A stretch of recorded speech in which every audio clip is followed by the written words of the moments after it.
आज हम पाइवट बनाना सीखेंगे क्लास 2 में। पाइवट एक समरी को कहते हैं जिससे रिपोर्ट अंडरस्टैंडेबल फॉर्मेट में बन जाती है ताकि सामने वाले को समझने में आसानी रहती है डेटा को। अगर आपको किसी को सेल्स रिपोर्ट भेजना है या आपको अपने फाइनेंस के कि कितना कलेक्शन हुआ है उसकी रिपोर्ट भेजना है या सेल्स कितना माल बेचा स्टेट वाइज, इस तरह की कोई भी रिपोर्ट जो कि एक्सेल में डेटा पे बनानी है, उसके लिए बहुत ज़रूरी होता है। उसके लिए हम डेटा को पहले सेलेक्ट कर लेंगे। सारा डेटा हमने सेलेक्ट कर लिया। उसके बाद इंसर्ट ऑप्शन में गए। इंसर्ट ऑप्शन में जाने के बाद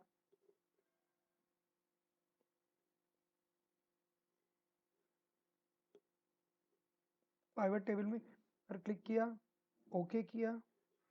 ये सारे फील्ड्स आ गए, मगर पहले हम उससे पहले डेटा सेट में वापस आएंगे। इसके लिए सबसे ज़्यादा ज़रूरी चीज़ जो है, डेटा आपका रो फॉर्मेट में, रोज में होना चाहिए, ना कि कॉलम में।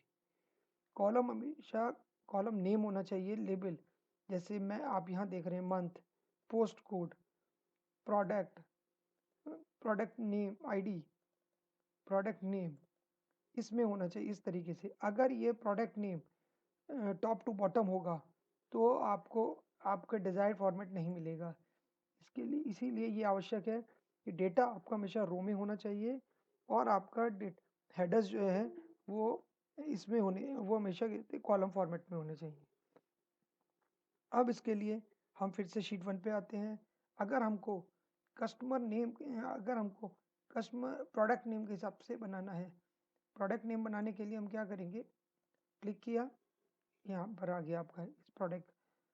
अब या प्रोडक्ट यहाँ पे आ गया, इसको कितना आपका सेल हुआ, आगे आ गया कितना सेल हुआ आपका, उसके लिए आपने अब ये अगेन एक प्रॉब्लम है। अगर आपको देखने से लग रहा होगा कि एक के नीचे ये तो कोई ये बहुत क्लटर्ड फॉर्मेट है जिसमें समझ में नहीं, तो उसके लिए फिर से आप यहाँ एनालाइज पे क्लिक किए। जैसे ही आप अगर आप देखेंगे ये ऑप्शन है, जैसे ही आप पाइवट पे क्लिक करेंगे यहाँ दो ऑप्शन आ जाते हैं पाइवट टेबल टूल्स, एनालाइज और डिज़ाइन। एनालाइज में आप क्लिक किया, आपने ऑप्शंस में गए, डिस्प्ले में गए, classic pivot table layout enables इस पे किया आपने, आपका ये देखिए ये आ गया। मगर दूसरी समस्या फिर एक है कि अब हमें टोटल यहाँ नहीं चाहिए, हमको नीचे से ग्रैंड टोटल चाहिए। तो उसके लिए हम क्या कर, हम सीधा फील्ड सेटिंग में गए, एनालाइज के अंदर नन किया, पे क्लिक किया, सब टोटल फिल्टर में जाके ओके किया। ये है। अगर हमें आसान, पर ये this is not the right format हमको, क्योंकि ये भी कॉलम में आ गया। हमको ये जो चीज़ ये रो में चाहिए हमको, ताकि समराइज फॉर्मेट में। तो उसके लिए हम क्या करेंगे, क्योंकि ये रोज हैं, अगर आप रो में यहाँ लेंगे तो रो में आएगा, यहाँ लेंगे आप कॉलम में आएगा, इस तरीके से। अगर आपने इसको अभी इधर लिया आपने, ये कॉलम में चला गया, मगर हमको समराइज चाहिए एग्रीगेटेड, कि यहाँ पर हमने जो, तो उसके लिए हम क्या करेंगे, सेल्स की नंबर्स हैं हम यहाँ ले गए। अब जाने के बाद इस ड्रॉप डाउन पर क्लिक किया, वैल्यू फील्ड सेटिंग में गए। अगर हम सम दिखाना चाहते हैं तो उसके लिए हम यहाँ पे सम कर दिया।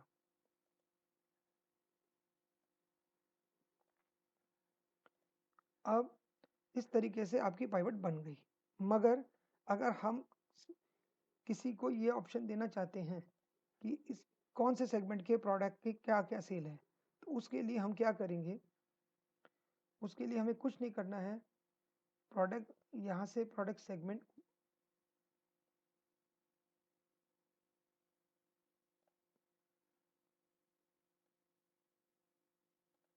सेगमेंट यहाँ फिल्टर्स यहाँ पे लेके इसे ड्रैग करके यहाँ ले गए, फिल्टर्स आ गए। अब आप इसमें जो सेलेक्ट करेंगे, प्रॉफिट सेगमेंट आपने सेलेक्ट किया, आपने सॉरी प्रॉफिट सेगमेंट के हिसाब से अगर आपको देखना है, ताकि आपने इस कि जो 5 विजिट्स पे ग्रेटर देन 5 विजिट, उसमें कौन कौन से प्रोडक्ट्स हैं उनका क्या रहा, 225 is it? बॉटम 50%, ये प्रोडक्ट्स से इनकी इतनी सेल हुई। मिड 30%, उसकी इतनी सेल हुई। इस तरीके से आप इसको कर सकते हैं। इसके अलावा अगर आप इसके अंदर कोई फॉर्मूला पाइवट के अंदर ये बहुत ही ज़रूरी होता है, क्योंकि आप हर बार अगर आप पाइवट जब भी आप नया डेटा आप लेके आए ऐड करेंगे उसके अंदर, तो आपको प्रॉब्लम ये आती है कि आपको जब तक नहीं अपडेट करेंगे वो रेंज नहीं लेगा। तो उसके लिए या तो आप चेंज पाइवट टेबल पर क्लिक किया तो आपका पाइवट टेबल टूल्स आ गया। चेंज डेटा सोर्स में आए, जहाँ तक आपका डेटा है वहाँ तक की आपने रेंज यहाँ पे ले लिया और ओके कर दिया। तो इससे और उसके बाद रिफ्रेश कर दिया तो यहाँ पर आपका डेटा आ जाएगा पूरा। अब अगर आपको अब इसकी जगह हम प्रॉफिट, इसको थोड़ा बेटर समझने के लिए हम इस प्रोडक्ट नेम की जगह प्रॉफिट सेगमेंट यहाँ ले आते हैं। अब अगर हमें ये देखना है कि